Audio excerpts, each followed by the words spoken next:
अडानीज़ के मैटर्स के बारे में मैं कुछ डिस्कस नहीं करूँगा, क्योंकि आप सभी को पता ही है अडानीज़ में जो हुआ है, हिंडनबर्ग ने जो रिपोर्ट निकाली है एंड ऑल दैट, जिसकी वजह से अडानीज़ के अंदर बहुत तगड़ी गिरावट वगैरह हो रही है, तो आपको बार बार सुनने को मिलता ही होगा, इसमें कोई दोहराई है ही नहीं। ओके, निफ्टी बहुत नीचे आ गया है, बहुत क्या नीचे है, और नीचे आएगा। 16,800 के पास में सपोर्ट है निफ्टी के लिए। नेक्स्ट चार्ट के ऊपर ऑप्शन में नीचे की तरफ कोई सपोर्ट नहीं लग रहा है। जो भी पुट्स बेचे होंगे आई थिंक वो सिर्फ हेजिंग के लिए बेचे होंगे। ऊपर में 17,600 17,500 पे भर भर के कॉल्स बेचे गए हैं। सो निफ्टी स्ट्रॉन्ग रेजिस्टेंस फेस करेगा 17,500 ओके, 17,500 और 17,600, वहाँ स्ट्रॉन्ग रेजिस्टेंस फेस करेगा निफ्टी, जिसके ऊपर जाना बहुत मुश्किल लग रहा है। निफ्टी जब तक 18,400 कहा था पहले मैंने आपको पिछले कुछ वीडियोस में, आज 18,100 कह रहा हूँ, बिकॉज वो एक स्ट्रॉन्ग रेजिस्टेंस मिल रहा है निफ्टी को। ठीक है, जब तक वो क्रॉस नहीं करेगा निफ्टी, तब तक मूवमेंट नज़र नहीं आएगी आपको निफ्टी के अंदर, फ्रेश मोमेंटम नज़र नहीं आएगा आपको, तब तक के लिए निफ्टी थोड़ा डाउन ट्रेंड में रहेगा। सेल ऑन राइज वाला मार्केट है, मतलब उछाल में बेचो, मार्केट जब उड़ेगा उसको बेचो, नीचे आएगा पक्का। ठीक है, पक्का मीन्स 100% तो कुछ नहीं होता, बट फिर भी हो सकता है, हो जाएगा। नेक्स्ट कुछ चीज़ें हैं जो आपसे शेयर करना चाहता हूँ पोर्टफोलियो के बारे में। हमने एक चीज़, एक वीडियो बनाया था, उसमें हमने एक चीज़ डिस्कस की थी कि हम लोग पोर्टफोलियो को जो है वो किस तरीके से डाइवर्सिफाई रख सकते हैं, हमारे कितने स्टॉक्स होने चाहिए एंड कितने स्टॉक्स हमें रखने चाहिए। मैंने ये भी बोला था आपको कि जितने आप ट्रैक कर सकते हो उतने रखो, एंड ये भी बोला था कि 10 15 20 है ना, इतने सफिशेंट हो जाते हैं स्टॉक्स, ऐसा मैंने बोला था। ओवर डाइवर्सिफाई नहीं होना चाहिए, सिर्फ डाइवर्सिफाई होना चाहिए, वरना डाइवर्सिफिकेशन का बेनिफिट जो है वो ना वो निकल जाएगा। बट अगर आप रिस्क लेने वाले इन्वेस्टर्स हो, जो रिस्क लेता है, हाँ, सो अगर आप रिस्क लेने वाले इन्वेस्टर्स हो, इन्वेस्टर्स के ग्रुप में आते हो, तो अगर आपके पास 3 लाख रुपए हैं एंड आप अगर 10 कंपनीज उठा के रख रहे हो, तो आप वो प्रॉफिट नहीं बना पाओगे, वो उस तरीके से फास्ट ग्रो नहीं कर पाओगे अपने पैसों को। ठीक है, तो आपको करना क्या पड़ेगा, सी उसमें थोड़ा रिस्क भी है, नो डाउट। मैं पर्सनली यही फॉर्मूला पे बिलीव करता हूँ, एंड ये चीज़ मैंने ना विजय केडिया सर से सीखी है। ठीक है ना, उन्होंने वो भी यही फार्मूला यूज़ करते हैं, एंड बसंत माहेश्वरी सर से भी मैंने ये चीज़ सीखी है, और मैं खुद भी इस चीज़ को बहुत पहले से अप्लाई करता हूँ, मुझे पसंद है पर्सनली। देखो थोड़ा सा रिस्क है इसमें, अगर आपका स्टडी प्रॉपर है ना, तो आपको उतना रिस्क, उस रिस्क को आप मिनिमाइज़ कर सकते हो। इसके लिए चाहिए हिम्मत। आप सोचो ना मैन, आपके पास अगर 3 लाख रुपए है यार, तो फिर आप 5 स्टॉक में डालोगे कितना, 60-60 हज़ार रुपये डालोगे, और सपोज करो कि वो 1 या 1.5 साल बाद वो डबल हो भी गया, तो कितना पैसा बनेगा आपका। हाँ, हर स्टॉक तो डबल होगा नहीं, कुछ स्टॉक लॉस में भी जाएंगे ना। तो अगर आपके सपोज करो आपने 60,000 एक स्टॉक के अंदर डाला है, तो 2 स्टॉक अगर डबल हो गए, बाकी स्टॉक वही कहीं रुक गए, थोड़ा बहुत इधर उधर ऊपर नीचे, कितना प्रॉफिट बनाया आपने 2 साल में? कुछ भी नहीं बनाया, 1 लाख रुपया, राइट। मेरा ख्याल है कि अगर आप बड़ा पैसा बनाना चाहते हो, थोड़ा सा रिस्क है, बट सी मैं रिकमेंड नहीं कर रहा हूँ कि आपको ऐसे करना है।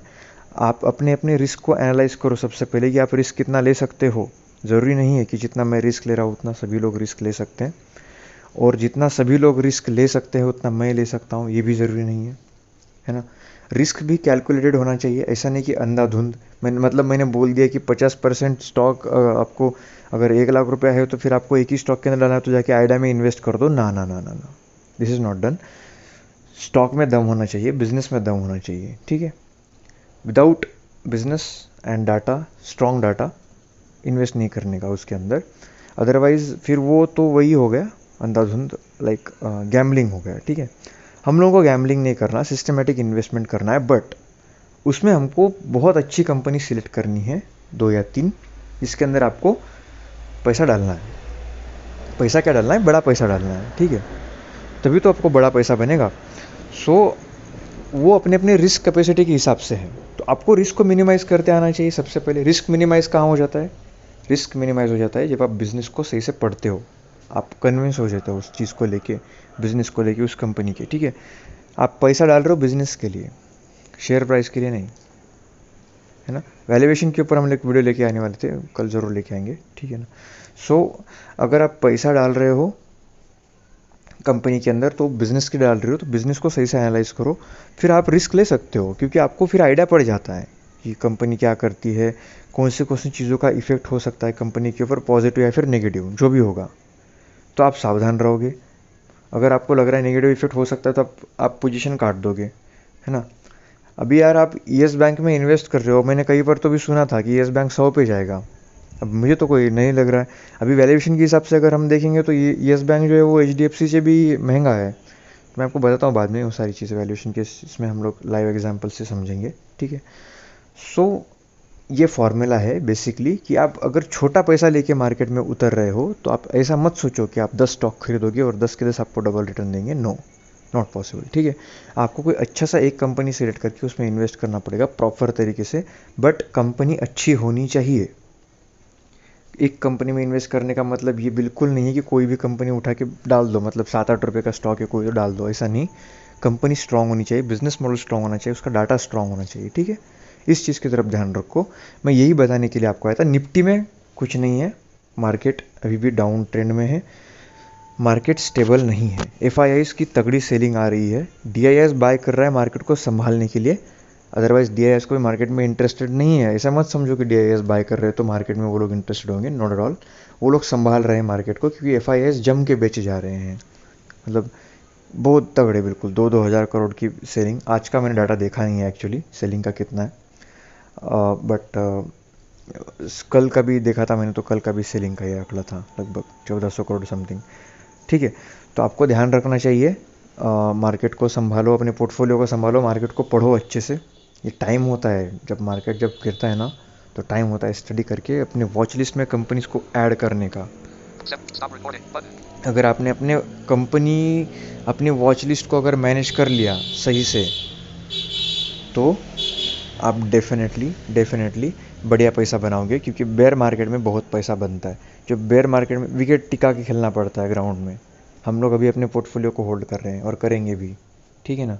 सो ध्यान रखिए अपना पोर्टफोलियो का अपना, और हाँ इस फॉर्मूले को याद रखिए।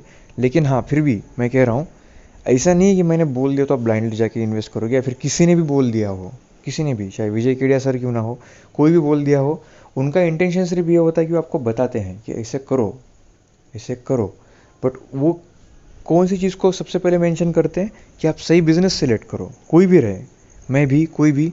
मैं तो उतना एक्सपर्ट हूँ नहीं, बट जो एक्सपर्ट लोग भी अगर आपको कुछ चीज़ सिखा रहे हैं, तो वो क्या बोलते हैं, आप उस चीज़ को, बिज़नेस को सही से एनालाइज करो, उस कंपनी को, तब जाके इन्वेस्ट करो, ऐसे पैसा मत डालो। तो आप जब पूरा पैसा किसी कंपनी में डाल रहे हो, तो आपको एनालाइज करना चाहिए। इवन मैं बहुत बार बार एग्जांपल देता हूँ ना फ़ोन का, कि हम लोग जब फ़ोन खरीदते हैं तब भी हम लोग सही से एनालाइज करते हैं उस फ़ोन को, कितना फ़ीचर मिल रहा है ना, कितना उसके अंदर कितना फंक्शन है, ठीक। कंपनी मतलब वो फ़ोन है कितनी फैसिलिटी दे रहा है, कितने रुपए में, उसका रैम क्या है ना, उसका इंटरनल मेमोरी क्या है, बैटरी बैकअप कैसा है। तो ये सारी चीज़ें हम लोग एनालाइज करते हैं फ़ोन खरीदने से पहले। तो फिर एक स्टॉक खरीदने से पहले हम क्यों एनालाइज नहीं करते कि उसका वैल्यूएशन क्या है, उसकी प्रॉफिटेबिलिटी क्या है, उसका बिजनेस क्या है, सेल्स बढ़ रही है नहीं। अरे बिल्कुल लॉजिक, मतलब छोटी सी बात है। आप हमारी वीडियोस देखो फंडामेंटल एनालिसिस की, अगर आपने नहीं देखे होंगे तो आपको ज़रूर सब कुछ समझ में आ जाएगा, राइट। चलिए, thank you very much, take care.